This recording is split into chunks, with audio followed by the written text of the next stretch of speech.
So Yokomenuchi, where ideal targets are going to be here on these veins and arteries on the neck is a good one. Bridge of the nose is always a good one. There's better strikes, I think, for the temple. You can have underneath the rib cage too, on the rib cage. Okay, so here, boom, bridge of the nose, boom on the rib cage. Okay. You have to be compact, so none of this stuff. Don't show your face, and you have to make sure that you're not risking the frailty of the inner deltoid and those connective tissues there. So tight, comes up, guarding. Your elbow will come in to protect those tissues there. And so your elbow will be down.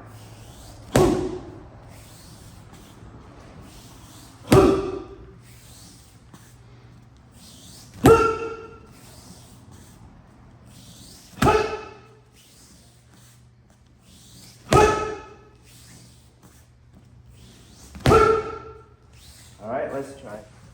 Okay, a couple things to remember. This too, coming out and exposing yourself, you want to understand your outer rim, okay?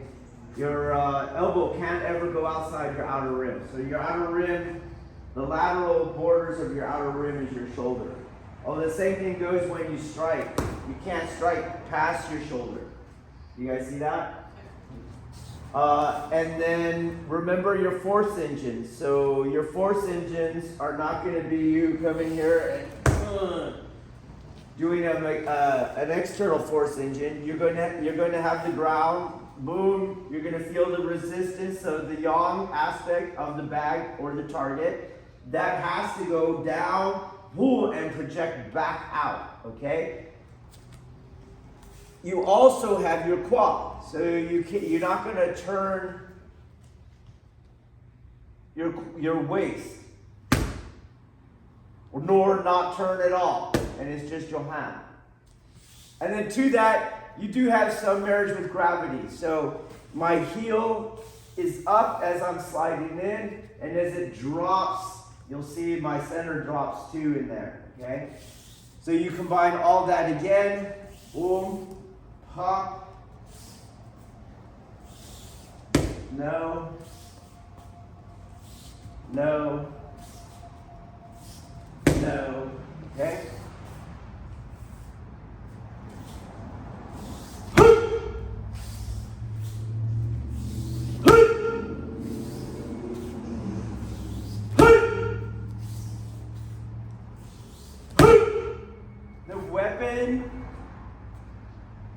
The weapon itself is this bottom side portion of your hand.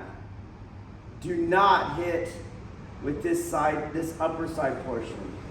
Okay? It's down here. It's almost like a heel palm on the side. So this is incorrect, making that incorrect. So you have to pull it back to get that formation. Here. Incorrect. Incorrect. Here. So you hit here. Here, incorrect. Here, boom. All right, here we go. So when it comes to striking, you can't strike. This is important, all right? You cannot strike anywhere. You cannot strike anywhere that you would do an Aikido Nagewaza. Okay, because of the spinal displacement. Right, so as he's spinally displacing with some aggression, that'll smother my strike. See? They don't coexist. In the forms, right, so like for example, when you're doing a form, you'll see a strike, you'll see some strike, do you see that? But the forms aren't self-defense situations, they're not applications. It's better to think of the forms as like a myth in the scholastic study of religion, that kind of myth. All right, they're kind of just markers. So if you read verses of the Bible, it doesn't make sense to read it literally. They're just kind of sticking in things. So if you go like, I'm going to read it literally, and you try to find like a timeline, it's not going to work. It doesn't work. Things get stuck in. They're like place markers for ideas. So that strike in Ikkyo is a place marker that's not necessarily when someone grabs you here and they're spinally displaced, you strike. It's a place marker for there is something called the temi. It does work in an interrelated way with your nagewaza, etc. Okay, it doesn't mean that's what you do. So what you want to understand at a practical level, anything where I would be able, he's coming in, anything that I would be able to throw, I would not be able to strike. So the idea that he comes in and I go to throw and he resists and you're going to do a temi and then the throw. No, you're not. No, you're not. Do you guys understand that? Okay. So you can't do it under pressure. There's several ways that you're not under pressure. You can get yourself to a sweet spot.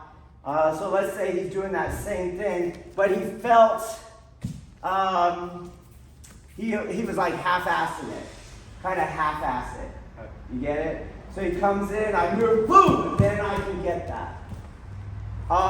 Or he never meant to spinally displace, so that was a half-ass spinal. He's kind of cautiously coming in, boom, you can get yourself to take pressure off with your footwork where there's no more pressure that would smother your strike, okay? So that's me taking pressure off. He could take pressure off too. So let's say he comes in half-assed, now he starts to go back, right? And boom, now your strikes will work again. You get that? What you have to do is not do them under a spinal displacement pressure, otherwise they will be smothered, okay? It could be that he just came in with one step, like a strike on one step. A strike on one step. So he goes, boom, that's all he's trying to do. You see that? And he stopped himself on that strike. So he's doing that again, and I come in and I'll hit my strike. He stopped and my strike didn't get smothered, and I didn't get overridden. You guys understand that? All right, so let's deal with that pressure first, or that lack of pressure. He's stopping himself. He didn't do spinal displacement, okay? And we'll do that one. So he had that jab. I'm going to move to the inside and boom, I'm going to hit right here on the rib. So my inward hand sword is part parry, comes around, and is going to track that shot. Boom! In, okay? So we'll do it again. Again, if I don't move at all, I got smothered. You see? I had to get to that sweet spot so where I can hit that and project through his body. I don't want you breaking ribs, boom! But I want you to at least kind of pop him a little with your kokyu. Okay? All right, here we go. Okay. When you're dealing with strikes, you have to have an understanding that you can't do my turn, your turn. It's just too painfully obvious. But that truth is actually present in all your throws too. In all your pins, in all your newaza. If the guy gets his strike complete, if it's fully manifested before you start your action, that opening is not there. The same in weapons. So the jo, the bokken, same thing. If you wait for that strike to be fully manifested, that's the wrong timing. That's the wrong mind, okay? Same thing goes with weapons too. If you don't start your draw at the level of intention on someone who else is drawing against you, you're not going to get your handgun out. It's not going to work, okay?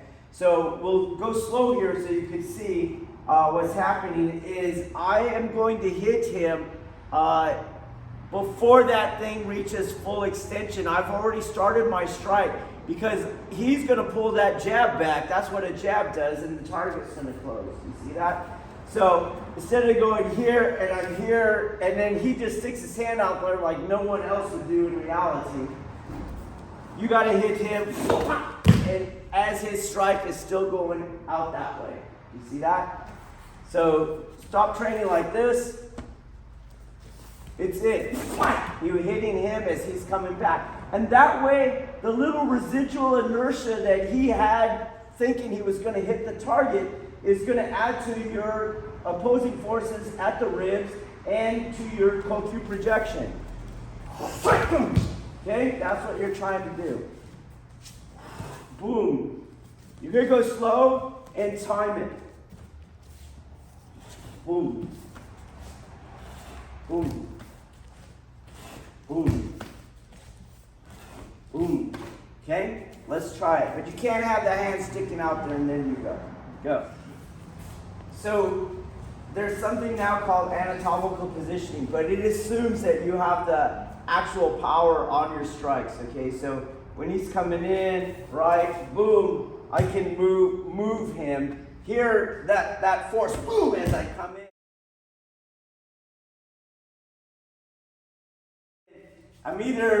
I can throw it to displace him, you see as I did there, but you can aim the power so that most of it hits inside and you're trying to break the ribs, okay? As he goes, his body will do something. So if I hit here, you see how he came a little forward. Do you see that? Okay, so you want to partner your strikes up in light of that. Boom, and you come a little forward. As I contour under this arm, I'll contour over the arm right here. Boom, and I'll have the outward hand sword. So, boom, and I hit here. And now, when I do those two things, that arm might get stuck out there. And now I'll get my angle cancellation this way. Okay? Boom. So, you hit. It's very quick. Okay? And then the arm.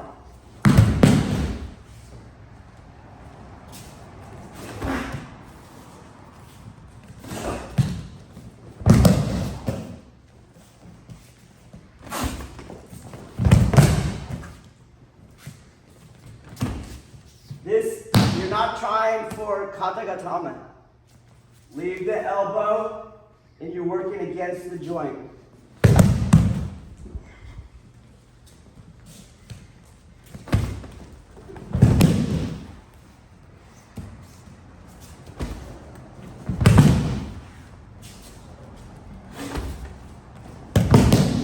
Okay, let's go.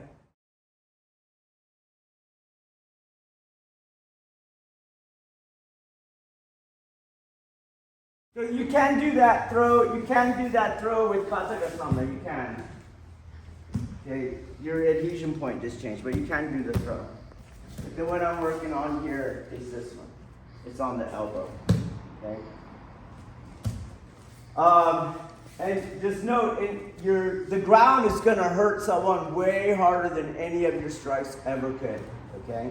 And so in this case, yeah, take the ground. But in order to make sure we learn this other arm control, we're going to use it to continue the angle cancellation for more strikes, okay? So we'll go back slow, and boom, pop. I want here, don't roll it over. Don't roll it over. That's how you get into katagatame. Lock it in. You have a friction point here. Your Aiki's there. And you have your Aiki here. You keep those pressures so that we can now just use this to slam him into my knee. Bah! So slow back down. Boom. Here. Pop. Boom. Bah. Boom.